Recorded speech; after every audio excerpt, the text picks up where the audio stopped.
ওকে, তাহলে আমরা ফার্স্টে চলে আসি স্টাইল। স্টাইলে কাজ করার জন্য, স্টাইল নিয়ে কাজ করার জন্য আমাদের বেশ কিছু টেক্সটের প্রয়োজন হবে। সেটার জন্য আমরা বেশ কিছু টেক্সট নিয়ে আসি। কোথায় থেকে নিয়ে আসতে পারি? আমরা একটা ওয়েবসাইটে চলে যাচ্ছি, যে ওয়েবসাইটের নাম হচ্ছে lipsum.com। এই ওয়েবসাইট থেকে আমরা ডামি টেক্সট কপি করতে পারি। ডামি টেক্সট বলতে কি বুঝি? ডামি টেক্সট বলতে কি বুঝি বলেন তো? অর্থাৎ আমরা প্র্যাকটিস করার জন্য কিছু লেখা দরকার, যেসব লেখার কোনো কাজ, কোনো মিনিং হতে পারে না, বা মিনিং থাকতেও পারে, নাও থাকতে পারে, কোনো কাজ নেই। এটার মূল লেখা দিয়ে আমার কোনো কাজ আছে? কাজ নেই। আমি শুধুমাত্র ফরম্যাটিং করার জন্য, বাট স্যাম্পল দেখার জন্য কিছু টেক্সট নেব। এই জিনিসটাকে বলা হয় ডামি টেক্সট। সো এই ডামি টেক্সট নেওয়ার জন্য সারা বিশ্বের সবাই এই যে lipsum.com এই ওয়েবসাইটে ব্যবহার করে। এখান থেকে যে কোনো ধরনের টেক্সট নিয়ে আপনি যে কোনো জায়গায় ব্যবহার করতে পারেন, কেউ কোনো কিছুই বলবে না, কোনো সমস্যা নেই। সবাই এই জিনিসটা ব্যবহার করতে পারে ফ্রিতেই। সো দেখেন, এখান থেকে আমি বিশাল করে কিছু টেক্সট নিয়ে নিচ্ছি, Ctrl+C দিয়ে কপি করলাম। এবার আমি আসি, এখানে যদি কোনো ধরনের ফরম্যাটিং ছাড়া পেস্ট করতে চাই, তাহলে কিভাবে পেস্ট করতে পারি? আমি চাচ্ছি যে ওয়েবসাইট থেকে কপি করছি, এই ওয়েবসাইটের কোনো ফরম্যাটিং এখানে আসবে না, শুধুমাত্র লেখাগুলো আসবে। কি বোল্ড ছিল, কি বড় ছিল, ছোট ছিল, সেগুলো কোনো কিছু আমার দরকার নাই। অর্থাৎ কোনো ধরনের ফরম্যাটিং আসবে না। তাহলে কিভাবে করতে পারি? ক্লিপবোর্ডে এখানে একদম লাস্টের এটাই কি কিপ টেক্সট অনলি, যে আমার শুধুমাত্র টেক্সটটাকেই শেষে নিছে, আর কি কোনো কিছু নিছে? নাই। দেখেন, এগুলো কিন্তু বোল্ড করা ছিল এখানে, তাই না? এখানে বোল্ড করা ছিল না এগুলো, সেটা কি হয়েছে? হয় নাই কিন্তু। সো এইভাবে চাইলে আমরা যে কোনো টেক্সটকে নিতে পারি। টেক্সটকে নিলাম। এবার আমার কাজ হচ্ছে, এখানে কিছু কিছু জিনিস আছে হেডিং, তাই না? সো আমি এখানের মধ্যে, যেহেতু এটা হেডিং, আমি চাইলে নর্মাল লেখা থেকে সরাসরি হেডিংয়ে ক্লিক করলে এই লেখাটার স্টাইল চেঞ্জ হয়ে হেডিংয়ের মতো একটা স্টাইল হয়ে গেছে। আবার দেখেন, আবার এই লেখাটার উপরে ক্লিক করে আমি যদি এখান থেকে হেডিংয়ের উপর ক্লিক করে, দেখেন হেডিংয়ের একটা স্টাইল হয়ে গেছে। সো এখানের মধ্যে অনেক ধরনের স্টাইল দেওয়া আছে। চাইলে এখান থেকে যে কোনো একটা জিনিস আমরা এখান থেকে চাইলে চুজ করে দিতে পারি। আবার ধরেন আমি এই টেক্সটটাতে আসতেছি, এটাকে আমি কি দিব? ধরেন টাইটেল দিব। তাহলে দেখেন, টাইটেলের জন্য এখানে একটা ফিক্সড স্টাইল ছিল, সেই স্টাইলটা অটোমেটিক এখানে অ্যাপ্লাই হয়ে গেছে। আবার চাইলে স্টাইল থেকে আমি এখানের মধ্যে পুরো লেখাটাকে একটা কোটেশনের স্টাইলে দিয়ে দিতে পারে। তাহলে দেখেন, মনে হবে কেউ না কেউ একজন কথাটা বলছে। একটু অ্যাশ কালার ধরনের হয়ে গেছে, হালকা করে লেখাগুলো মিডল অ্যালাইন হয়ে গেছে। তারপরে এটা কি হয়ে গেছে? দুই পাশে কোটেশন দিয়ে দিছে, এরপরে ইতালিক করে দিছে। সো এগুলো সবগুলো কয়টা ক্লিকে হলো? একটা ক্লিকে হলো। সো এখানের মধ্যে ডিফল্টভাবে কিছু স্টাইল থাকে। আমরা যদি সেই স্টাইলটাকে কোনো লেখার উপর অ্যাপ্লাই করতে চাই, তখন মূলত আমরা এখান থেকে এই স্টাইলগুলো অ্যাপ্লাই করে থাকি। বোঝা গেছে? তবে আমরা যে একটা হেডিং, এটা যে একটা হেডিং, এটাকে আমরা নর্মাল টেক্সট আকারেও রেখে দিতে পারি। রেখে দেওয়ার পরে এটাকে আমরা চাইলে এখান থেকে বোল্ড করে দিতে পারি, চাইলে এটাকে বড় করে দিতে পারি। এইভাবেই তো এটা যে হেডিং সেটা বুঝাতে পারি, তাই না? তাহলে সবসময় কি আমাদের স্টাইলের প্রয়োজন হবে? হবে না। যদি আমরা চাই স্টাইলটা ইউজ করতে, তাহলে স্টাইলটা ইউজ করতে পারি। এরপরে চলে আসি ফাইন্ড। ফাইন্ডের কাজ কি? ফাইন্ডের কাজ হচ্ছে যে কোনো কিছু খুঁজে বের করা। যেমন আমি চাচ্ছি পুরো ডকুমেন্টের মধ্যে যত জায়গায় লরেম নামে এই শব্দটা আছে, সেই শব্দটাকে আমি খুঁজে বের করব। তাহলে সেটার জন্য আমি এখান থেকে ফাইন্ডে ক্লিক করলাম এবং এখানে লিখলাম লরেম। তাহলে দেখেন, আমার এখানে পুরো জায়গার মধ্যে কয় জায়গায় সে লরেম শব্দটা পাইছে? 5 জায়গায়। সে আমাকে এখানে রেজাল্ট দেখাচ্ছে 5 জায়গায় এই লরেম শব্দটা খুঁজে পাইছে। এবং এখানের মধ্যে দেখেন, সেখানে হাইলাইট করে আমাকে দেখাচ্ছে এই 5 জায়গায় লরেম শব্দটা আছে। সো চাইলে আমি এখন এখানের মধ্যে যে কোনো ধরনের কাজ করতে পারি, তাই না? বা আমি চাইলে এটাকে চেঞ্জ করতে পারি। এরপরে আসি, 3 Idiots মুভিটা কে কে দেখছিলেন? একটু হাত তুলেন তো। বাকিরা দেখেন নাই? আচ্ছা, ওখানের মধ্যে মজার একটা সিন ছিল। একটা পর্যায়ে গিয়ে কি করে,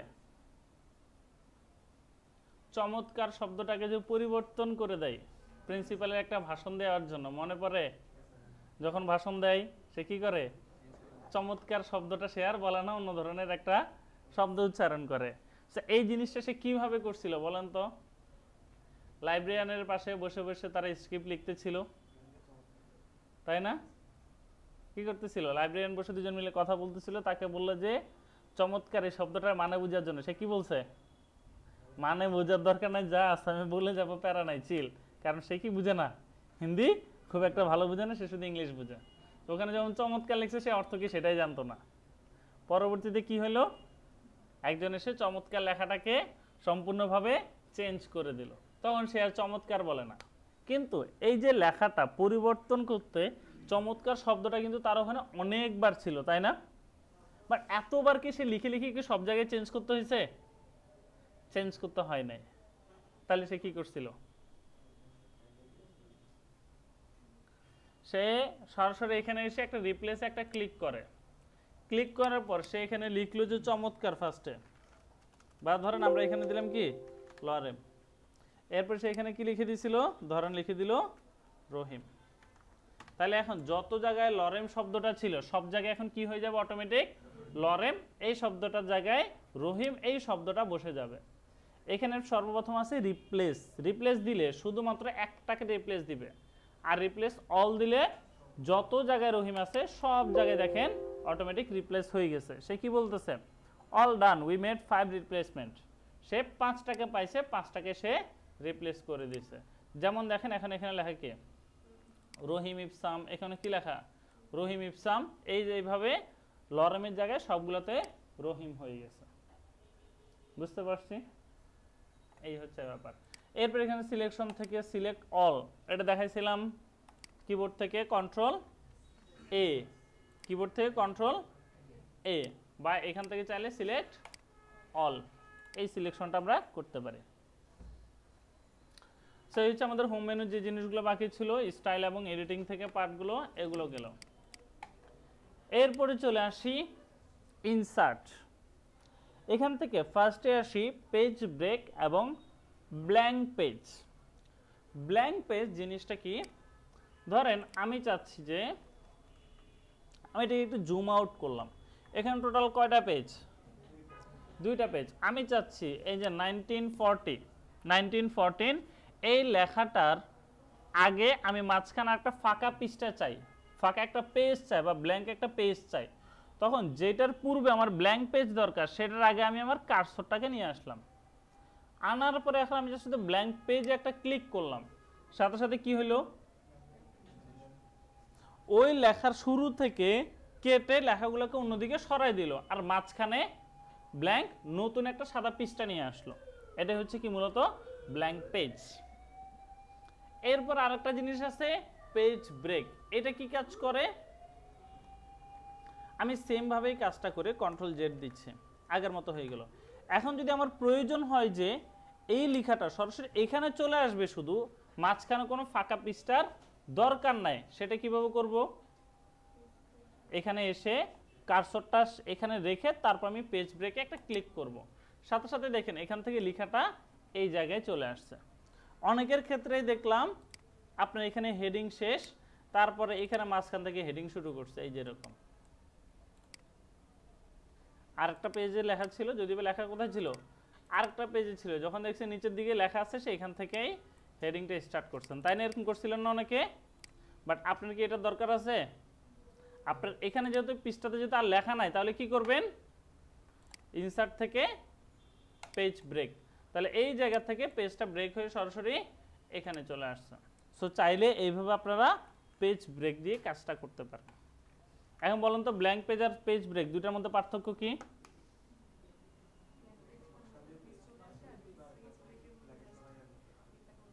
পেজ ব্রেকের কাজই হচ্ছে শুধুমাত্র লেখাটাকে পরের পেজে নিয়ে যাওয়া, আর ব্ল্যাঙ্ক পেজের কাজ কি?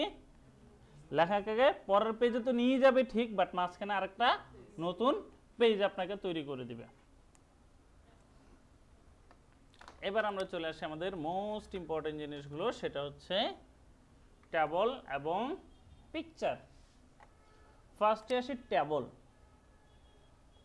টেবল কিভাবে ইনসার্ট করতে হয়, টেবল কিভাবে নিতে হয়? টেবলকে আমরা কয়েকভাবে নিতে পারি। যেমন প্রথমত হচ্ছে আমরা চাইলে এখান থেকে দেখেন এই ঘরগুলোকে এভাবে সিলেকশন করে দিতে পারে। এই যে এখান থেকে সিলেকশন করে একটা ক্লিক করলে এখানে অটোমেটিক টেবিলটা ক্রিয়েট হয়ে যাবে। এটা হচ্ছে একটা ওয়ে। এরপর একটা ওয়ে হচ্ছে এখানে ইনসার্ট টেবল। ইনসার্ট টেবল দেওয়ার পর আমাকে এখানে লিখতে হয় কয়টা রো কয়টা কলাম। তো এখন আমি আগে আসি যে এখানে সাথে একটু পরিচয় করাই দিই কোনটাকে কি বলে। এই যে এক একটা ঘর দেখতেছেন ছোট ছোট, এক একটা ঘরকে বলা হয় এক একটা সেল। এই সেলগুলো যখন পাশাপাশি একটার পাশে যখন একটাকে এইভাবে বসানো হয়, এইভাবে যখন সেল টু সেল বসানো হয়, বসানোর ফলে বড় যে অংশটা তৈরি করে এই পুরোটাকে বলা হচ্ছে একটা রো। তাহলে সেলগুলো পাশাপাশি বসে কি তৈরি করে? একটা রো তৈরি করে। এবার চলে আসি এই যে সেলটা, এটা যখন উপরে নিচে বসে একটা নিচে একটা, তখন সেটাকে কি বলবো আমরা? এই যে একটার নিচে একটা বসে বসে এই যে অংশটা তৈরি করতেছে পুরো অংশটাকে আমরা কি বলতে পারি? একটা কলাম। তাহলে কি ছিল? সেল। সেল কোনটা? একটা টেবিলের ক্ষুদ্রতম ঘরগুলোই হচ্ছে এক একটা সেল। রো কোনগুলো? অনেকগুলো সেল পাশাপাশি বসে বড় করে একটা রো তৈরি করে। এরপরে কলাম কোনগুলো? সেলগুলো একটার নিচে একটা বসে বা রোগুলো একটার নিচে একটা বসে যে অংশটা তৈরি করে সেটাকে বলা হচ্ছে কি এক একটা রো, সরি এটাকে বলা হচ্ছে কি একটা কলাম।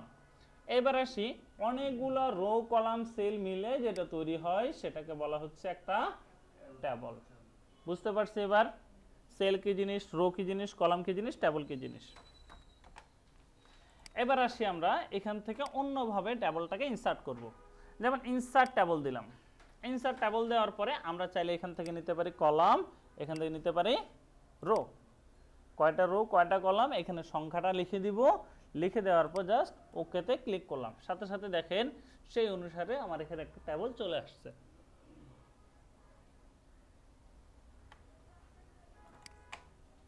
আচ্ছা, এইভাবে চাইলে আমরা টেবলটাকে নিতে পারি।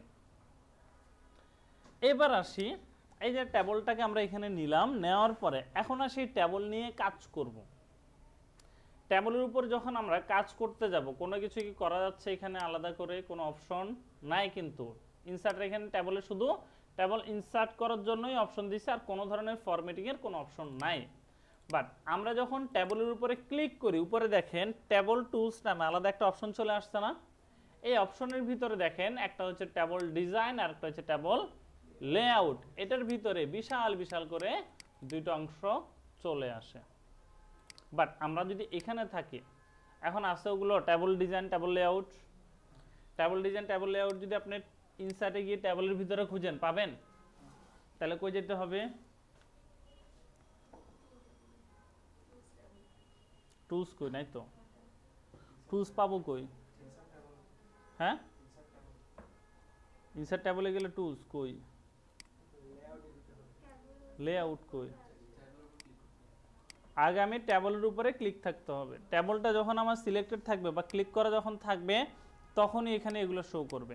আর যখন আমার কার্সরটা বাহিরে থাকবে আছে, আবার যখন টেবলের উপর ক্লিক করব তখন এই অপশনগুলো আবার চলে আসবে।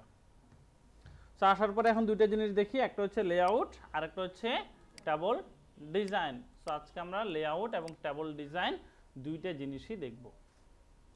সর্বপ্রথম কাজ কি? সর্বপ্রথম কাজ হচ্ছে একটা টেবলের লেআউট ডিজাইন করা। লেআউট মানে হচ্ছে একটা টেবলের কাঠামো পরিবর্তন করা। লেআউট ডিজাইন মানে কি? কাঠামোটা পরিবর্তন করা। এখন আমার কাঠামো কি কি পরিবর্তন করা প্রয়োজন হতে পারে? এই ঘরটাকে হয়তো টুকরা করা লাগতে পারে, না হলে দুই তিনটা ঘর নিয়ে একটা ঘর তৈরি করা লাগতে পারে, না হলে চাইলে কোথাও আমাদের ঘর বাড়ানো লাগতে পারে, কমানো লাগতে পারে। এই ধরনের কিছু কিছু ক্ষেত্রে এই যে টেবলের সেল রো কলাম এগুলোর কাঠামোগত পরিবর্তনগুলোই হচ্ছে মূলত লেআউট ডিজাইনের কাজ। এবার দেখেন এখানে অনেক ধরনের অপশন আছে না? ফার্স্টে চলে আসি এখান থেকে টেবলের ড্র দিয়ে কি কাজ করে। আমরা যদি চাই এখান থেকে যে কোনো একটা অংশতে এভাবে বাড়াই দিতে, আমরা এখান থেকে পেন্সিলটা নিয়ে এভাবে বাড়াই দিতে পারি। দেখেন আমি চাইলে এই ঘরটাকে জাস্ট একটা ক্লিকে এখান থেকে দুইটা ভাগে ভাগ করে দিলাম। এরপরে কি আছে? ইরেজার। ইরেজার দিয়ে কি করতে পারেন আপনি এখান থেকে এই জিনিসটাকে মুছে দিতে পারেন। এই যেখান থেকে এগুলা মুছে দিলাম। এরপরে আবার রাবারটাকে সেম জায়গায় আমার রেখে দিতে হয়, না হলে দেখা যাবে কি যেখানেই যাবেন কই যাবেন এই জিনিসটা কিছুই করতে পারতেছেন না, তাই না? কিছু করা যায় না, এটা সমস্যা করতে পারে। এই জন্য আমরা কি দেব, এখানে রাবারটা রাবারের জায়গায় রেখে দিব। কারণ আমার যেগুলো মুছে গেছে back back back back back back back বা কিবোর্ড থেকে control Z Z Z Z Z click করতে থাকবেন, আসতে থাকবেন। এবার আসি, ধরেন এখানের মধ্যে আমি কিভাবে লিখবো। ধরেন ফার্স্টে লিখলাম এস এল সিরিয়াল লিখলাম, এরপর লিখলাম এখানে নেম, এরপর লিখলাম কি রোল, তারপর এখানে কি লিখতে পারি অ্যাড্রেস। এভাবে চাইলে আমরা যে কোনো ধরনের ডাটা লিখতে পারি। লেখার পরে এখানে দিলাম 1, নিচে আসলাম 2, এভাবে করে সবগুলো ডাটাই আমরা লিখতে পারি নিজেদের ইচ্ছা মতো, সমস্যা নেই। এখন আমি যাচ্ছি নেম এবং রোলের মাঝখানে আরেকটা ঘর নেওয়ার জন্য, সেটার জন্য আমি এখান থেকে ইনসার্ট দিতে পারি লেফট। আর যদি চাই রোল এবং অ্যাড্রেসের পরে নেওয়ার জন্য তাহলে এখান থেকে দিতে পারি রাইটটা। আমি চাচ্ছি 1 এবং 2 এর মাঝখানে একটা সেল নিব, তাহলে এখান থেকে কি দিতে হবে, কোনটা আপ নাকি বিলো নাকি অ্যাবভ? 1 এবং 2 এর মাঝখানে, তাহলে কি দিব অ্যাবভ দিব। আর যদি 1 এ থাকা অবস্থায় দিতে চাই তাহলে কোনটা দিব, বিলো দিব। বুঝতে পারছি, কাজটা কিন্তু একই। আমি যদি উপরের সেল থেকে নিচের দিকে দিই তাহলে এখানে আসবে, আবার নিচের থেকে উপরে দিলেও সেম জায়গায় যাবে। সো যেখানে দিতে চাই আমার যেখানে এক্সট্রা রো এর প্রয়োজন হবে সেখানে আমরা চাইলে এইভাবে রো এবং কলামটা এক্সট্রা ভাবে বাড়াইতে পারি। বুঝছি এতটুকু পর্যন্ত? এগুলো কিন্তু কঠিন কিছু না, সামান্য কাজ। এবার আসি, আমাদের মাঝে মাঝে কি থাকে, ধরুন অনেকগুলো সেল মিলে একটা সেল হয়ে যায় না, বড় একটা অংশ, যেমন ক্লাস রুটিনের ক্ষেত্রে দেখবেন টিফিন পিরিয়ড থাকে বা হচ্ছে টিফিন ব্রেক থাকে, এরকম একটা অংশ থাকে। সো সেটার জন্য কি করতে হবে, পুরো অংশটাকে সিলেকশন করে বা যতটুকুকে আমি সিলেকশন করতে যাচ্ছি ততটুকুকে সিলেক্ট করতে হবে আগে। এখন সিলেকশনটা করব কিভাবে এখান থেকে, তাই না? সিলেক্ট করার জন্য যদিও বা এখান থেকে ম্যানুয়ালি কিছু অপশন আছে, আমাদের সেটা দেখার দরকার নাই। এর চেয়ে সহজ হচ্ছে যখন আমরা এখানে আসি, ধরুন কোনটাতে আসি এখন, এটাতে, এখান থেকে একটা ক্লিক করে নিচের দিকে টানি, দেখেন আস্তে আস্তে এটা সিলেক্ট হচ্ছে। সো আমরা এইভাবে চাইলে যেখান থেকে সিলেকশন শুরু সেখানে এইভাবে ক্লিক করে তারপর আস্তে আস্তে নিচের দিকে নামতে থাকবো, এই অংশটা আমার সিলেক্ট হয়ে যাবে। এই যে দেখেন এই অংশটা সিলেকশন। এখন আমি চাচ্ছি এখানে কয়টা সেল, 1 2 3 4 5 6, এই 6টা সেল মিলে আমি মার্জ সেল করে দিলে একটা সেলে রূপান্তরিত হয়ে যাবে। তাহলে 6টা সেলের এখানে 6টা সেলের পরিবর্তে এখন কয়টা সেল, একটা সেল, সেম জায়গা দখল করে সে একটা সেলে পরিণত হয়ে গেছে। আবার চাইলে যে কোনো সেলকে আমরা স্প্লিট করতে পারি বা কাটতে পারি। ক্লিক করি, আমার এখানে কয়টা কলাম লাগবে, কয়টা রো লাগবে, ধরুন আমার 3টা কলাম 2টা রো। তাহলে এখন দেখেন এই যে সেলটা ছিল, এই সেলটা দেখেন 3টা কলাম 2টা রোতে ভাগ হয়ে গেছে। সো আমরা চাইলে একটা সেলকে কেটে অনেকগুলো সেলও করতে পারি, আবার অনেকগুলো সেলকে ভেঙে একটা সেলও বানাইতে পারি। এরপরে আসি স্প্লিট টেবল। স্প্লিট মানে এখানে কি করছিল, স্প্লিট সেলে একটা সেলকে কেটে 2-3টা ভাগ করছিল, তাহলে স্প্লিট টেবলও কি করবে, একটা টেবলকে ভেঙে 2-3টা টেবলে পরিণত করবে। সো এখানে এসে আমি স্প্লিট টেবল দিলে একটা টেবলকে ভেঙে 2-3টা টেবলে পরিণত করলো, 2টা টেবলে পরিণত করলো। আলহামদুলিল্লাহ। এবার আসি অটো ফিট। আমরা চাইলে এখান থেকে অটো ফিট উইথ কন্টেন্ট দিলে যেখানে যতটুকু লেখা সেটা ততটুকু হয়ে যেতে পারে। আবার যদি আমি উইন্ডো দিয়ে দিই তাহলে আমার যতটুকু ছিল এই মাথা থেকে ওই মাথা পর্যন্ত ততটুকু হয়ে যাবে। এরপর সেই ঘরের হাইট এবং উইথ, ঘরের সাইজ যতটুকু আছে এই সাইজগুলো আমরা চাইলে পরিবর্তন করতে পারি। কিভাবে, ধরেন আমি চাচ্ছি এই যে রোলটাকে আরো ছোট করে দেব, তাহলে এখানের মধ্যে যখন দেখেন এরকম যখন চিহ্নটা আসে দুই দিকে তীর চিহ্ন, তখন এখানে আমরা ক্লিক করব, ক্লিক করলে এভাবে বাড়াবো, আবার এখানে ক্লিক করে এভাবে কমাই দিতে পারি। আবার ধরেন আমার নামটা বড় লাগবে, তাহলে এখানে এসে এইভাবে করে বড় করে দিলাম। এরপরে ধরেন এই যে জিনিসটা যে আমি বড় ছোট করতেছি, এটা আমি চাইলে ম্যানুয়ালি একটা নির্দিষ্ট মান অনুসারেও বড় ছোট করতে পারি। কিভাবে? এই সেলটার মধ্যে আমি এখন সিলেক্টেড অবস্থায় আছে, আমি যদি সেলটার উইথটা বাড়াই দিই তাহলে দেখেন সেলের উইথটা বেড়ে যাচ্ছে, আমি যদি এখান থেকে কমাই দিই কমে যাচ্ছে।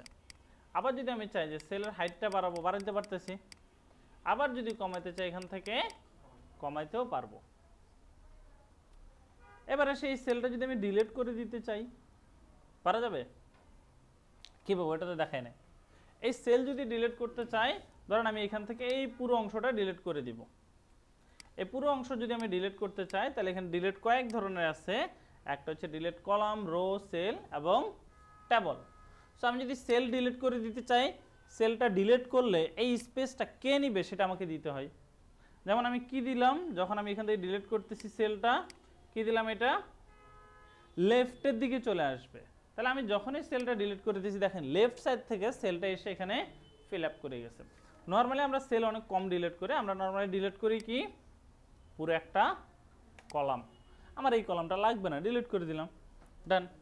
আবার ধরেন আমি চাচ্ছি এখানের মধ্যে এই রোটা লাগবে না, তাহলে ডিলিট থেকে রো, এভাবে চাইলে ডিলিট করতে পারি। আবার ধরেন আমি চাচ্ছি আমার এই নিচের টেবলটার দরকারই নেই, তাহলে ডিলিট থেকে টেবল ডিলিট চলে গেছে।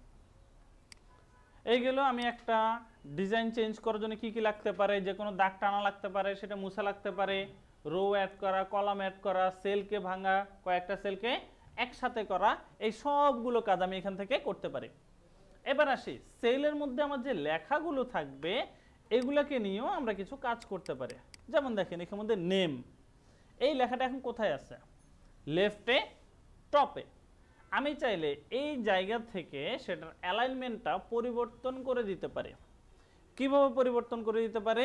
এই যে এখান থেকে দিলাম সেন্টার অ্যালাইন, এখান থেকে দিলাম রাইট অ্যালাইন, এরপর এখান থেকে চাইলে এগুলোকে মাঝখানে আনতে পারি। এই যে এরকম টোটাল এখানে লেখার কয়টা পজিশন দেখাচ্ছে? 9টা পজিশন। কয়টা পজিশন? 9টা পজিশন। এই 9টা পজিশনের মধ্যে আপনি চাইলে লেখাকে যে কোনো জায়গায় বসাইতে পারেন। এরপরে আসি, আচ্ছা এখানে এটা দেখানো হয় নাই, সেটা হচ্ছে ডিস্ট্রিবিউট রো অ্যান্ড কলাম। আমরা যদি চাই, ধরেন আমার এখানে এই লেখা, এটার সাইজটা ছোট, এটার সাইজটা আবার অনেক বড়, আমরা যদি চাই এই সবগুলোর সাইজগুলোকে সমান করে দিতে পারে। কিভাবে? এখানে ডিস্ট্রিবিউট কলাম দিলাম, তাহলে দেখেন সবগুলো কলামের সাইজ সমান। আবার ডিস্ট্রিবিউট রো দিলে সবগুলো রো এর সাইজও আমার সমান করে দেয়। এইভাবে এখান থেকে সবগুলো সাইজ সমান করে নিতে পারি। এরপর কি দেখলাম আমরা? অ্যালাইনমেন্ট। অ্যালাইনমেন্টের পরে ধরেন আমি এখানে চাচ্ছি টিফিন ছুটি থাকবে বা হচ্ছে একটা ব্রেক থাকবে, তাহলে সবগুলোকে একটা তৈরি করলাম, এখানে লিখে দিলাম কি ব্রেক, ব্রেক দিয়ে দিলাম। এই যে ব্রেকের যে লেখাটা, এটা কি আমার এরকম থাকে? কিরকম থাকে? নিচ থেকে উপরের দিকে থাকে না, বা উপর থেকে নিচের দিকে থাকে। সেটার জন্য আমরা চেঞ্জ করতে পারি টেক্সটের ডিরেকশন, যে টেক্সট আসলে কোন দিকে যাবে। দেখেন টেক্সটের ডিরেকশন এটা ঠিক আছে না? পজিশন কোথায় হবে? ঠিক মাঝখানে, তাই তো? এরপর এটা সাইজটা একটু বড় হয় স্বাভাবিকভাবে। এই যে এইভাবে চাইলে আমরা জিনিসটাকে লিখতে পারি। এরপর আসে সেলের মার্জিন, অর্থাৎ আমার এখানের মধ্যে যে সেলটা আছে সেলের ডানে এবং উপরে কতটুকু অংশ ফাঁকা থাকবে। এবং ফাঁকা কতটুকু আছে? একদম অল্প না? এই দেখেন সেলের মধ্যে একটা নির্দিষ্ট অংশ পরিমাণ ফাঁকা থাকে, এটার একটা নির্দিষ্ট মান আছে যেটা হচ্ছে 0.08 পর্যন্ত থাকে। তো আমরা সেই জিনিসটাই ঠিক রাখবো, এটা সহজে চেঞ্জ করবো না। দেখছেন এতটুকু উপরে এবং পাশে ফাঁকা থাকে, এই গ্যাপটা যেন থাকে সেটা আমরা মাথায় রাখবো। যদি চেঞ্জ করতে চান এখান থেকে চেঞ্জ করতে পারেন, নর্মালি এটা চেঞ্জ হয় না। আচ্ছা এখন বলেন যে কোনো ধরনের টেবলের কাঠামো তৈরি করা যাবে এখন? আমি যদি সরাসরি গুগলে চলে আসি, এখানে যদি আমি লিখি যে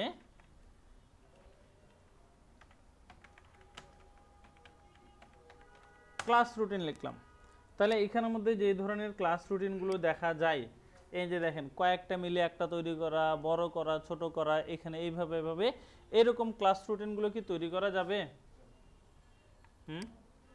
এই যে এরকম ক্লাস রুটিন, এটা তো একদম নর্মাল ক্লাস রুটিন, তাই না? এরকম না, ক্লাস রুটিন হতে হবে, একটু আগে দেখছিলাম না একটা এই যে এই ধরনের ক্লাস রুটিন, যে অনেক ক্ষেত্রে দেখা যাচ্ছে একবার এদিকে মার্চ করা, আবার এদিকে মার্চ করা, এদিকে মার্চ করা, তাই না? এইরকম ক্লাস রুটিনগুলো এখন চাইলে আপনারা তৈরি করতে পারবেন আশা করা যায়। এই যে দেখেন, এই দেখেন এগুলো, হ্যাঁ, এই যে এরকম ক্লাস রুটিনগুলো এখন আপনাদেরকে তৈরি করতে হবে। এখন করতে দিলে পারবেন কাঠামোগুলো তৈরি করতে? হ্যাঁ, কি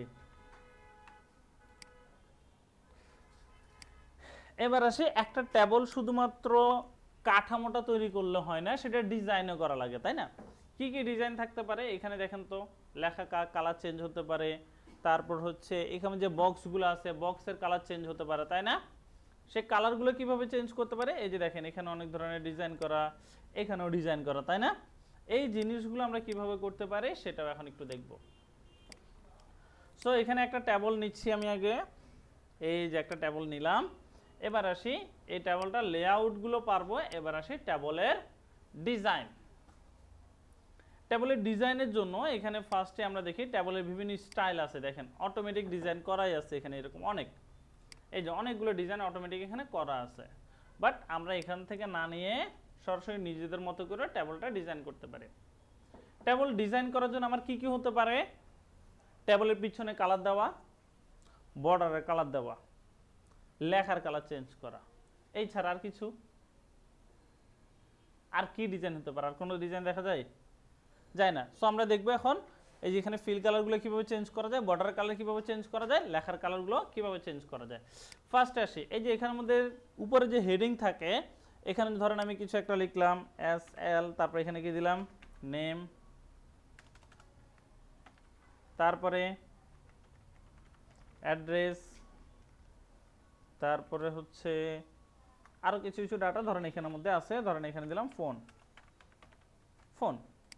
এখন আসি এই অংশগুলোর আমি যদি চাই যে ব্যাকগ্রাউন্ড কালারটা চেঞ্জ করতে বা এখানের মধ্যে ফিল কালার দিতে, সেটাকে বলা হয় মূলত শেডিং দেওয়া। সো আমরা চাইলে এখান থেকে যে কোনো ধরনের শেডিং এখানে অ্যাপ্লাই করতে পারি। অ্যাপ্লাই করে দিলাম, এরকম আমরা যে কোনো ধরনের কালার এখানে অ্যাপ্লাই করতে পারি। ধরেন আমি দিলাম এখান থেকে একদম এই ব্লু কালারটা দিলাম।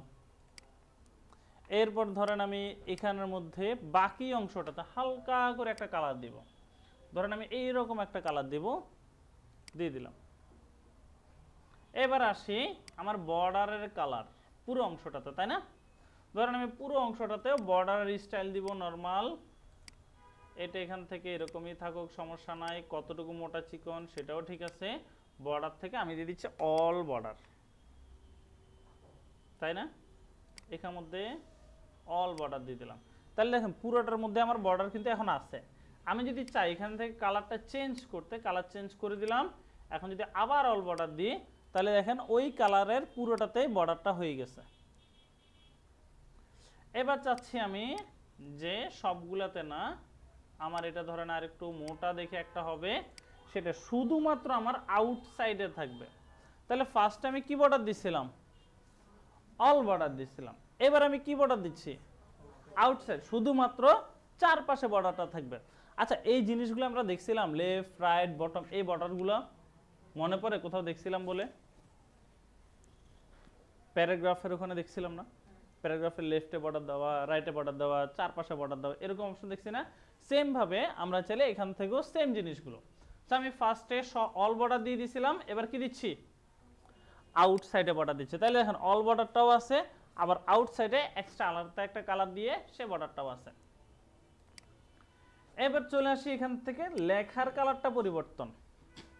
লেখাগুলোকে আমি লেখার ঘরগুলোকে সিলেকশন করলাম, করে এখানে কি লেখা পরিবর্তনের কোনো অপশন আছে? তাহলে কেমনি চেঞ্জ করবেন?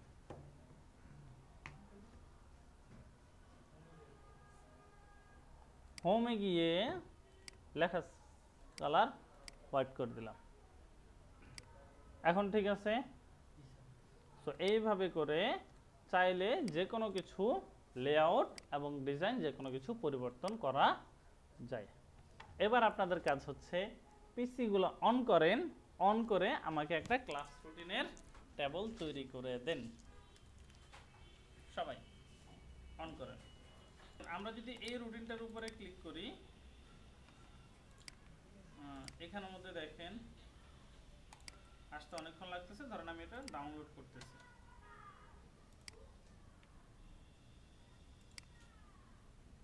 এই যে দেখেন এখানের মধ্যে যে অপশনগুলো আছে, যেভাবে জিনিসটা লেখা আছে, এখানে ফার্স্টে দেখেন কয়েকটা সেল মিলে প্রথম শিফট, আবার এখানে কয়েকটা সেল মিলে একরকম, বার দ্বিতীয় শিফট, এখানে দেখেন আবার এখান থেকে যখন বার আসতেছে আবার এখানে কয়েকটা, তাই না?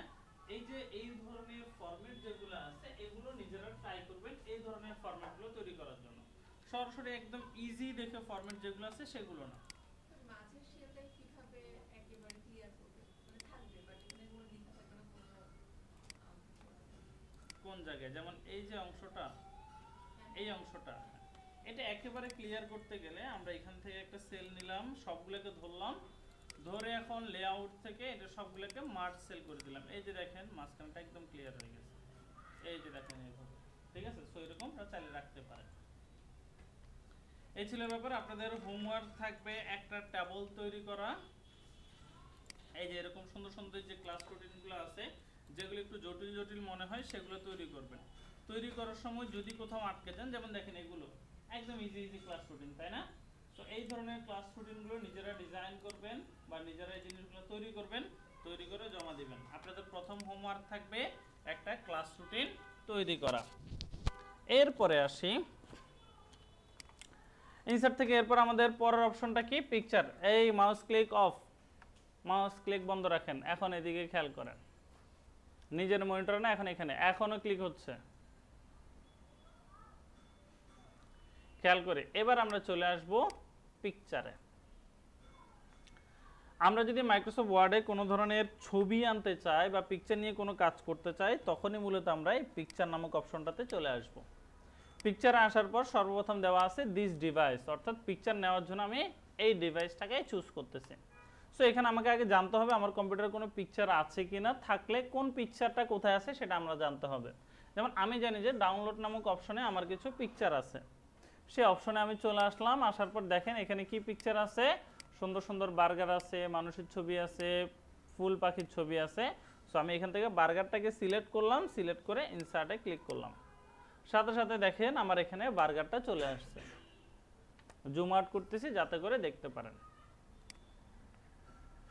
সো যখন আমার এখানে এটা চলে আসছে, এখন চাইলে এটাকে আমি ছোট বড় করতে পারি এই পাশগুলো থেকে ধরে। এই যে দেখেন কর্নার থেকে ধরে এটাকে ছোট করতে পারে, এখান থেকে ধরেও এটাকে এভাবে ছোট করতে পারে, বড় করতে পারে। আবার চাইলে এখান থেকে ধরে এটাকে এরকম চ্যাপটা করে দিতে পারে, এখান থেকে এরকম চ্যাপটা করে দিতে পারে। বাট ছবিকে কি এরকম বড় ছোট করলে কি ভালো লাগবে? হ্যাঁ, কখনোই ভালো লাগবে না। সো আমরা যখন যে কোনো ছবির সাইজ যখন বড় ছোট করতে হয়, আমরা যে কোনো কর্নারে ধরবো, এই কর্নারে ধরবো, ধরে এখন চাইলে বড় করতে পারি, চাইলে আবার ছোটও করতে পারি। তাহলে কি আমার রেশিওটা কি নষ্ট হচ্ছে? রেশিওটা ঠিক থাকতেছে। সো এই জিনিসটা মাথায় রাখবো, যখন আমরা কাজ করব, কাজ করার সময় ছবি যদি বড় ছোট করতে হয় সেটার জন্য আমরা রেশিওটা ঠিক রাখি, সেই জিনিসটা আমরা মাথায় রাখবো। এবার আসি এই ছবি নিয়ে কাজ করার জন্য ইনসার্ট থেকে আর কি কোনো অপশন দেখা যাচ্ছে? দেখা যাচ্ছে না। একদম সেম সিস্টেম ট্যাবলের মতোই এখানে দেখেন পিকচার টুলস নামে আরেকটা অপশন চলে আসছে। তার মানে এই পিকচার টুলসে যদি ক্লিক করি, এখন যত অপশন আছে সবগুলো অপশনে কি করবে? আমার পিকচার নিয়ে কাজ করতে সাহায্য করবে। এখন এই টুলসগুলো কি কি কাজ করবে সর্বপ্রথম আমি সেগুলোই একটু দেখাচ্ছি। একদম ফার্স্ট অপশন থেকে দেখায়। প্রথম অপশনটা কি? Background remove. এই ছবিটার একটা ব্যাকগ্রাউন্ড আছে না, আমি চাইলে এই ব্যাকগ্রাউন্ডটা রিমুভ করতে পারি। কিভাবে? ছবিটা সিলেক্ট থাকা অবস্থায় পিকচার ফরম্যাটে গেলাম, সেখান থেকে ব্যাকগ্রাউন্ড দিলাম রিমুভ। এখন দেখেন সে আমাকে বলতেছে আপনার মূল ইমেজটা কতটুকু এরিয়া পর্যন্ত আছে সেটা মার্ক করে দেওয়ার জন্য। আমি দেখতেছি আমার মূল এরিয়া আরও দূর পর্যন্ত আছে, এই জন্য আমি আরও দূর পর্যন্ত সিলেক্ট করলাম। এখানেও আরও দূর পর্যন্ত আমি সিলেক্ট করে দিলাম। তাহলে দেখেন আমার মূল এরিয়াটা সিলেকশন করা শেষ এবং সে এখান থেকে অটোমেটিকভাবে নিজে নিজে সম্পূর্ণ জায়গাটা দেখেন, যেটা আমার এই কালার দেখাচ্ছে সেগুলো কি হয়ে যাবে? রিমুভ হয়ে যাবে মূল ইমেজ এটা। এখন যদি আমি এখান থেকে কিপ চেঞ্জেস দিয়ে দিই, সাথে সাথে দেখেন আমার ব্যাকগ্রাউন্ডে কি আর কোনো ধরনের কিছু আছে? নাই, কিন্তু খুব সুন্দরভাবে আমার এটার ব্যাকগ্রাউন্ডটা রিমুভ হয়ে গেছে। সো চাইলে এই ধরনের ব্যাকগ্রাউন্ড রিমুভের কাজ করা যায় বা ব্যাকগ্রাউন্ডটা রিমুভ করা যায়। কিন্তু আমার এটা কি ছিল? এক কালার ছিল, দেখতে খুব ইজিলি পার্থক্য করা যাচ্ছে কোনটা ব্যাকগ্রাউন্ড কোনটা কি। এই জন্য আমরা কাজটা করতে পারছি। কিন্তু আমি যদি এখান থেকে এই ইমেজটাকে নিয়ে আসি, তাহলে দেখেন এখন যদি আমি ব্যাকগ্রাউন্ড রিমুভ দিই, সেটাকে খুঁজে পাবে ঠিকভাবে 100% অ্যাকুরেটলি কিন্তু করতে পারে না। কিছু কিছু অংশ দেখেন যেটা আমার মুছা উচিত ছিল না, সেটাও সে মুছে দিচ্ছে। তো এখান থেকে কিপ এরিয়া দিয়ে আমি চাইলে সেই অংশগুলো ফিরিয়ে আনতে পারি, এই যে এইভাবে এরকম চাইলে সেগুলো ফিরিয়ে আনতে পারি। যেগুলো যেগুলো আমার দরকার আছে ক্লিক করলে এরকম ক্লিক করলে সেগুলো চলে আসবে। আবার যদি চাই কোনো অংশ বাদ দেওয়া দরকার, ধরেন আমি এখান থেকে এই কাঠের এই অংশটা বাদ দিব, সো আমি এখান থেকে মধ্যে রিমুভ দিয়ে ক্লিক করলে এই অংশগুলো কি হয়ে যাচ্ছে, চলে যাচ্ছে।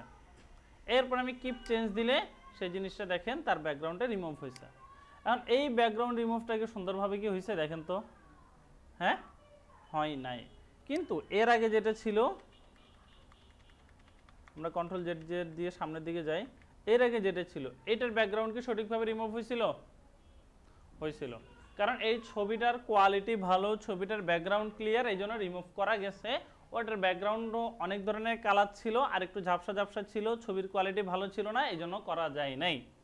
মাথায় রাখতে হবে মাইক্রোসফট ওয়ার্ড আমার কোনো ফটো এডিটিং সফটওয়্যার না, তাহলে খুব অ্যাডভান্স লেভেলের ব্যাকগ্রাউন্ড রিমুভ এটা দিয়ে হবে না। সামান্য কিছু অপশন তারা যেটা দিছে সেগুলো দিয়ে আমরা ব্যাকগ্রাউন্ডটা রিমুভ করতে পারবো। এছাড়াও দেখি এখানে ব্যাকগ্রাউন্ড রিমুভ ছাড়া আরও কি কি আছে। আমরা চাইলে এখান থেকে লাইটিংটা কারেকশন করতে পারি। এই যে দেখেন এখানে অনেক ধরনের লাইটিং কারেকশন দিচ্ছে, চাইলে এখান থেকে যে কোনোভাবে নিজের মতো করে লাইটিংগুলো কারেকশন করতে পারেন। মোবাইলে ফটো এডিটিংয়ের কতগুলো অপশন থাকে না, সেম অপশনগুলোই দেখেন এখানে। এরপর যদি আপনি কালার চেঞ্জ করতে চান, দেখেন এখান থেকে বার্গারের কালার চেঞ্জ করতে পারেন। এরকম কালারের বার্গার খাইছিলেন কেউ, হ্যাঁ দেখেন নাই কেউ এরকম বার্গার দেখছেন? সবুজ বার্গার খাইছিলেন কেউ, হ্যাঁ বনগুলো সবুজ কালারের বন থাকে তাই না, খাইছিলেন কোথায়? আগ্রাবাদে। গুড। দেখেন এরপরে চলে আসি বিভিন্ন ধরনের আর্টিস্টিক এফেক্ট আছে। দেখেন এটার উপর আপনি চাইলে বিভিন্ন ধরনের এফেক্ট অ্যাপ্লাই করতে পারেন। দেখেন এই ধরনের এক একটা অপশনের আবার এক এক রকম নাম আছে। দেখেন এই দেখেন এক একটা অপশনের এক এক রকম নাম আছে, চাইলে এখান থেকে যে কোনো অপশন আপনারা অ্যাপ্লাই করতে পারেন। তবে এখানে ছবি কি সুন্দর হয় না আরো বিশ্রী হয়ে যায়? বিশ্রী হয়ে যাচ্ছে। সে এফেক্টগুলো চাইলে অ্যাপ্লাই করতে পারেন, না হলে নাও করতে পারেন। এরপর আসে ছবিকে যদি আমরা কোনো ফ্রেমের মধ্যে যদি বাঁধাইতে চাই, এরকম যে কোনো ফ্রেম দেখেন সুন্দর সুন্দর কিছু ফ্রেম আছে, যে কোনো ফ্রেমে চাইলে আমরা এরকম বাঁধাই দিতে পারি। এই যে দেখেন ফ্রেম দিয়ে দিলাম।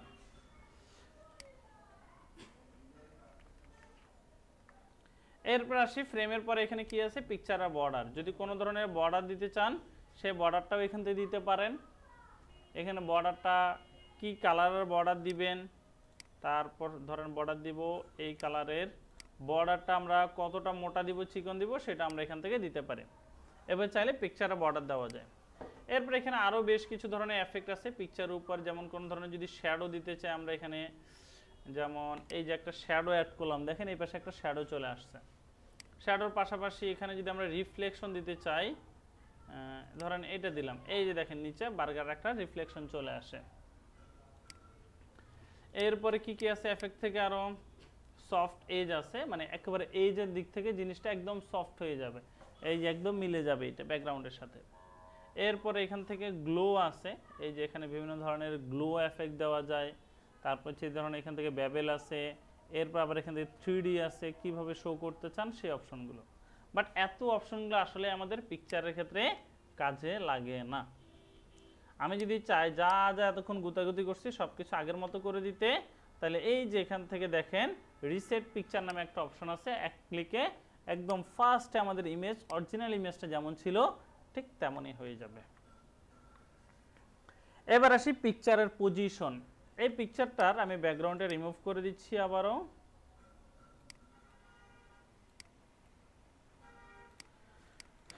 এখন দেখি এটাকে আমি ছোট করে দিচ্ছি। এখন দেখেন এই পিকচারটা একটা পৃষ্ঠার কোথায় থাকবে সেটা আমি চাইলে এখান থেকে ফিক্সড করতে পারি। এই যে দেখেন, বাট আমরা কি আসলে এখান থেকে ফিক্সড করে দিব যে কোন জায়গায় থাকবে? আমরা নিজেদের মতো করে ধরে তাকে চেঞ্জ করতে চাই, সেটার জন্য আমরা এখান থেকে র্যাপ টেক্সট নিতে চাই। র্যাপ টেক্সট বোঝার জন্য আমি আগে এখানে সাথে সাথে কিছু টেক্সটও নিয়ে আসি।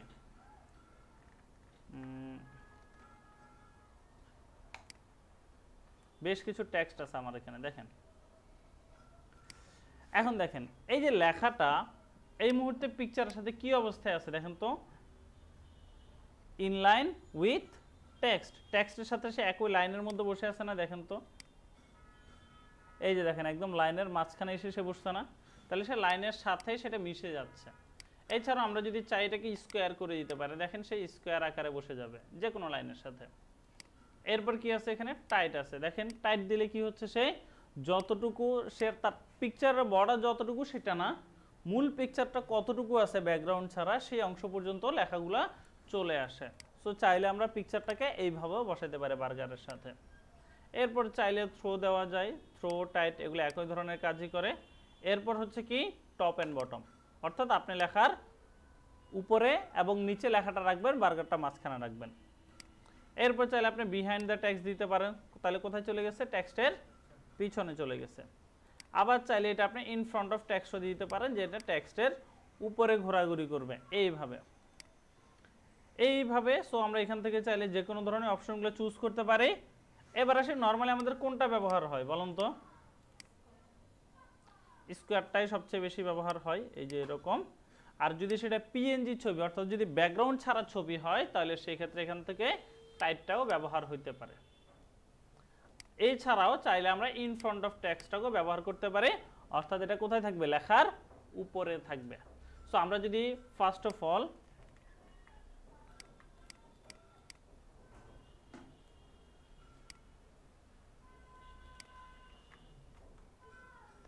ধরেন আমি ফার্স্ট অফ অল কোনো একটা ইমেজ এখানে নিয়ে আসতেছি, ধরেন এই বার্গারটাকে নিয়ে আসলাম, সুন্দর না বার্গারটা। এখন দেখেন এই বার্গারটাকে আমরা তাহলে এখানে কি করতে পারি, ছোট করে দিলাম, কিন্তু এটাকে আমি মুভ করতে পারতেছি, নড়াইতে পারি না। তাহলে কি করব আমরা এখান থেকে, যদি আমার এখানে লেখা যদি না থাকে পিছনে, তাহলে আমি এখান থেকে ইন ফ্রন্ট অফ টেক্সট করে দিতে পারি। তাহলে দেখেন এটাকে এখন আমি চাইলে নিজের মতো করে মুভ করতে পারতেছি।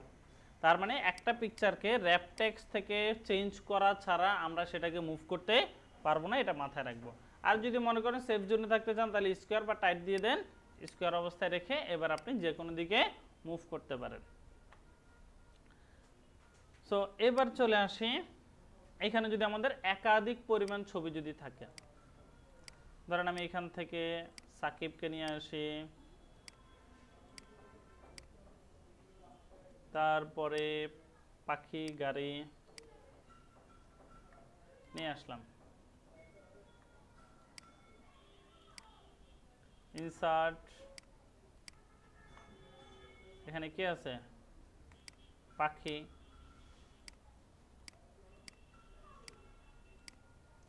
ধরেন এবার আসি, এই জিনিসগুলোকে আমি মুভ করতে পারতেছি না সবগুলোকে, তাই না, শুধু এটাকে মুভ করতে পারি।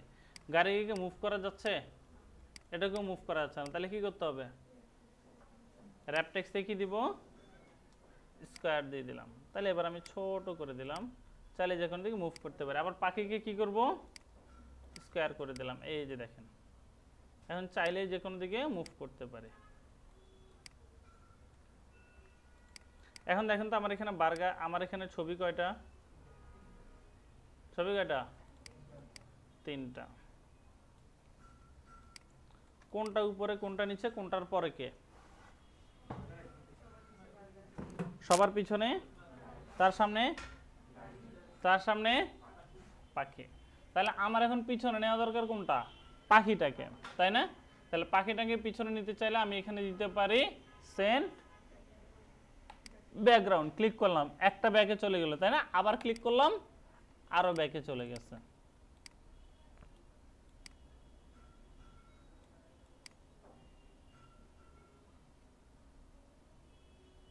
এই যে দেখেন সুন্দরভাবে বার্গার সহ সবগুলা বসে গেছে। হ্যাঁ, বার্গারটা গাড়ির উপরে উঠে দিব, তাহলে বার্গারটা এখন কোথায় আসতে হবে, সামনে আসতে হবে না। তাহলে কিভাবে আনবেন, বিং ফরগ্রাউন্ড, এই দেখেন সামনে আসছে, তাই না। এবার আপনি কি করেন, এখান থেকে বার্গারটাকে এখানে বসাই দেন। ছাদের উপর বসতে ভালো লাগতেছে না, এখানে বসানোতে জমতেছে না, এই যে দেখছেন। সো পাখি, গাড়ি, বার্গার। এভাবে চাইলে কোনটাকে আগে পরে নিব সেটাকে আমরা ঠিক করতে পারি, যে কোনটার আগে কোনটা, কোনটার পরে কোনটা, সেটাকে আমরা ঠিক করতে পারি। এবার আসি, ধরেন আমার এখানে অনেকগুলো গাড়ি, control C, control V V V V V, প্রচুর গাড়ি এখানে, তাই না?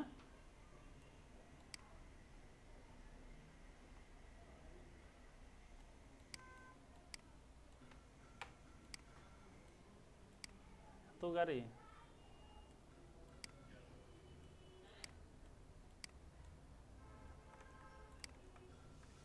দেখেন ধরেন আমার এখানে যতগুলো গাড়ি আছে আমি চাচ্ছি সবগুলোকে একসাথে সিলেক্ট করে চাইলে ছোট করে দিতে পারি, দিলাম। এখন আমি চাচ্ছি সবগুলোই থাকবে পাশাপাশি, কোনো সমস্যা নাই, কিন্তু তাদের দূরত্বগুলো যেন ঠিক থাকে,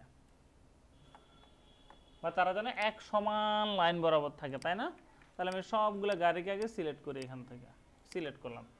করার পরে পিকচার এখানে দেখেন আরও কিছু কিছু অপশন আছে, যেমন আমার এখন কোনটা সামনে কোনটা পিছে সেটা তো বোঝা যাচ্ছে, তাই না?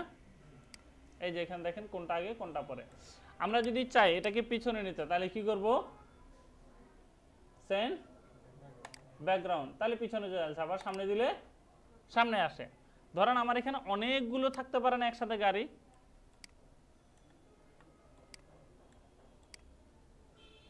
আমি চাচ্ছি এটাকে সবার উপরে নিয়ে আসবো, তাহলে কি করতে হবে? অনেকগুলো ক্লিক করতে হচ্ছে, আবার সবার পিছনে নিলে অনেকগুলো ক্লিক করতে হচ্ছে। বাট এখান থেকে যদি আমি বিং ফ্রন্টে ক্লিক করি, তাহলে দেখেন এক ক্লাপে সে সামনে চলে আসছে। আবার যদি সেন্ড টু ব্যাকে ক্লিক করি এখান থেকে, তাহলে এক ক্লাপে পিছনে চলে যাবে। সো এখানে যদি অনেকগুলো ছবি থাকে একসাথে সবার সামনে বা একসাথে সবার পিছনেও নিয়ে যাওয়া সম্ভব। এবার আসি, এই গাড়িগুলো সবগুলো কি এক লাইন বরাবর আছে? নাই। তাহলে আমি এখান থেকে চাইলে এই যে অ্যালাইনমেন্ট থেকে তাদেরকে অ্যালাইন টপ দিলাম, তাহলে টপের সাথে সবাই কি হচ্ছে? সমান বরাবর চলে আসছে, তাই না? আবার আমি যদি এখান থেকে লেফট দিই, লেফট কোথায়, যে লেফট দিলে সবাই লেফট সাইডে চলে আসছে, দেখেন এখানে সবগুলো একসাথে চলে আসছে সবগুলো, তাই না? সবগুলো এক জায়গায় চলে আসছে এরকম। তাহলে আবার কাজ করতেছি, শিফট ধরে কন্ট্রোল ধরে সবগুলোকে একসাথে এভাবে সিলেক্ট করলাম। সিলেক্ট করার পরে এখান থেকে অ্যালাইনমেন্ট দিলাম টপ অ্যালাইন, অর্থাৎ টপের সাথে সবাই সমান হয়ে গেছে। এখন তাদের দূরত্বটা কি সেম আছে? এখন আমি এখান থেকে চাইলে দূরত্বটাও সেম করতে পারি, সেটা কি ডিস্ট্রিবিউট হরিজন্টালি। তাহলে দেখেন এখন দূরত্ব সবগুলো কি সমান। সেম কাজটা আমরা কি ভার্টিক্যালি করতে পারি না? যদি আমাদের উপরে নিচে থাকে,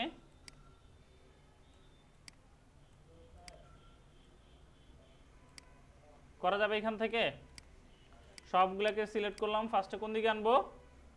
লেফট সাইডে অ্যালাইন, অ্যালাইন থেকে লেফট অ্যালাইন, সবগুলো এক বরাবর চলে আসছে না? এবার আসি, দূরত্ব কি সমান? Distribute vertically. এখন দেখেন সবগুলো দূরত্ব সমান হয়ে গেছে, ঠিক আছে? সো এইভাবে চাইলে আমরা পিকচারগুলোকে নানা ধরনের ফরম্যাটিং দিতে পারি এখান থেকে। এরপর চাইলে আমরা এটাকে কি করতে পারি? ফ্লিপ করে দিতে পারি। দুইটাই এখন কোন দিকে? এক সাইডে ফিরানো না?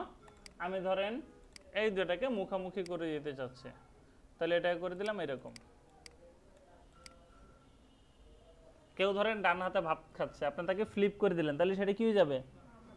বাম হাতে ভাত খাওয়া হয়ে যাবে। সো আমরা চাইলে এইভাবে এই জিনিসগুলোকে ফ্লিপ করে দিতে পারি।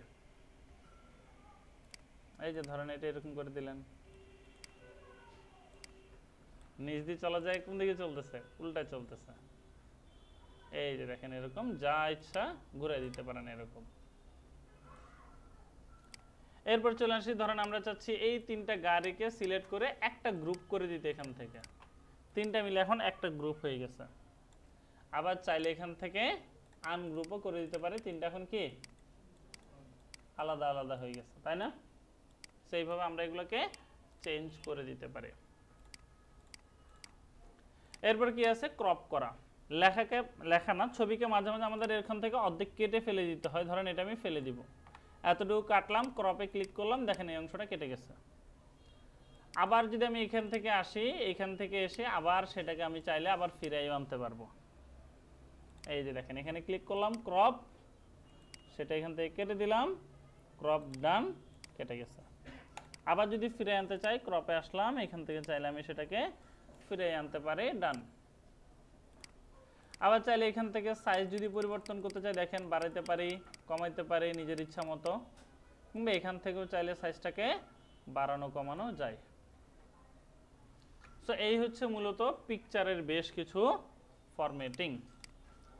এখন আপনাদের কাজ কি?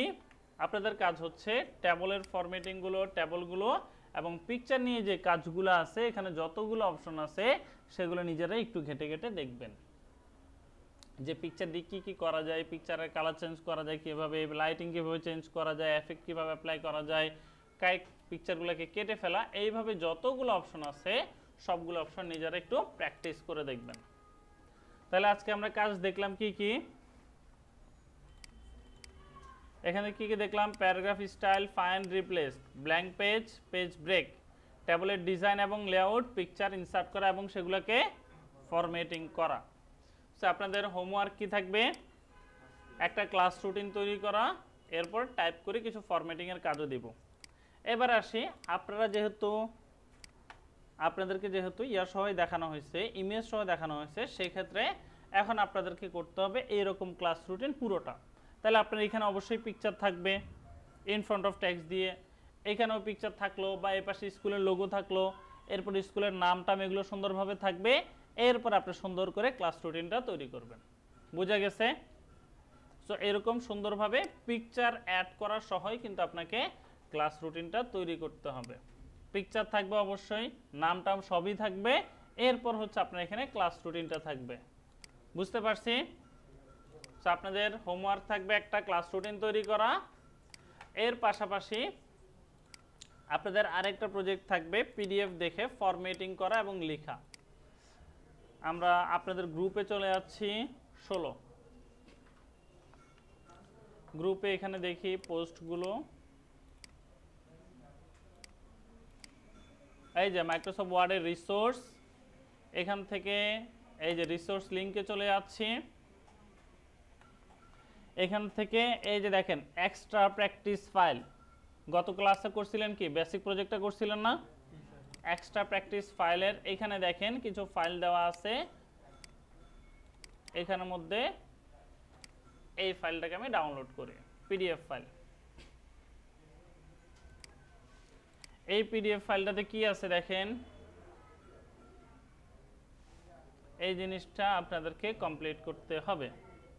এটা করবেন নাকি আগে যেটা ছিল সেটার বাকিগুলো কিছুটা করবেন? কোনটা?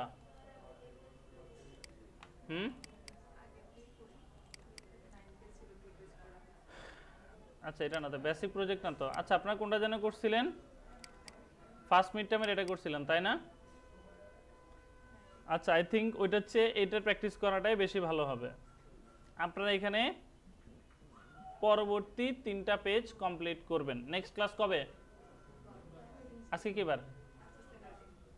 আজকে শনিবার তাই না? সো আপনাদের কাজ হচ্ছে আপনারা প্র্যাকটিসটা একটু বাড়াবেন, ঠিক আছে? ইমেজ নিয়ে যে কাজগুলো দেখাচ্ছি আসলে এমনভাবে হোমওয়ার্ক চেক করা যায় না যে যা দেখাচ্ছি সবগুলো ওখানে আনা, এটা কি পসিবল? হ্যাঁ, এটা কিন্তু পসিবল না। বাট আপনাকে অপশনগুলো চেক করতে হবে, অপশনগুলো দেখতে হবে, যা যা করাচ্ছি সবগুলো নিজেরা ভালোভাবে চেক করবেন, চেক করে কাজগুলো একটু ভালোভাবে প্র্যাকটিস করবেন। আর আপনাদের হোমওয়ার্ক থাকবে কি করা? টেবল তৈরি করা, সুন্দরভাবে বড় দেখে একটা টেবল তৈরি করবেন, এরপর হচ্ছে এখান থেকে পরবর্তী 3 পেজ টাইপিং করা এবং সেগুলো ফরম্যাটিং করা। বলেন, তাহলে আপনি পরের এটা করেন। এই যে এখানে আরেকটা যে ফাইল দিছি, এই যে এক্সট্রা প্র্যাকটিস ফাইল, এই প্র্যাকটিস ফাইল দেখে প্র্যাকটিস করেন, ঠিক আছে? ওকে। আর আপনারা যখন এই খেয়াল করেন, আপনারা যখন গ্রুপে পোস্টগুলো যখন দিবেন অবশ্যই অবশ্যই এখানে ফার্স্টে ক্লাসটা লিখবেন। কিসের ক্লাস? এমএস ওয়ার্ড ক্লাস কত? ক্লাস 4। হোমওয়ার্ক কি দিছি? ক্লাস রুটিন কয়টা করছেন? একটা। অ্যাপ্লিকেশন কয়টা করছেন? একটা। লেটার কয়টা করছেন? একটা। এভাবে লিখে দিবেন। এরপরে টাইপ অ্যান্ড ফরম্যাট, ফরম্যাট কয় পেজ করছেন সেটা এখানে লিখে দিবেন 3 পেজ, 3 পেজ করলে 3 পেজ, 5 পেজ করলে 5 পেজ। এইভাবে করে জিনিসগুলো লিখে তারপরে হচ্ছে আপনি ফাইলগুলো জমা দিবেন। এতে করে পরবর্তীতে আমি চেক করার সময় দেখতে পারবো আপনি কোন ক্লাসে কতটুকু কি কি কাজ করছিলেন সেটা।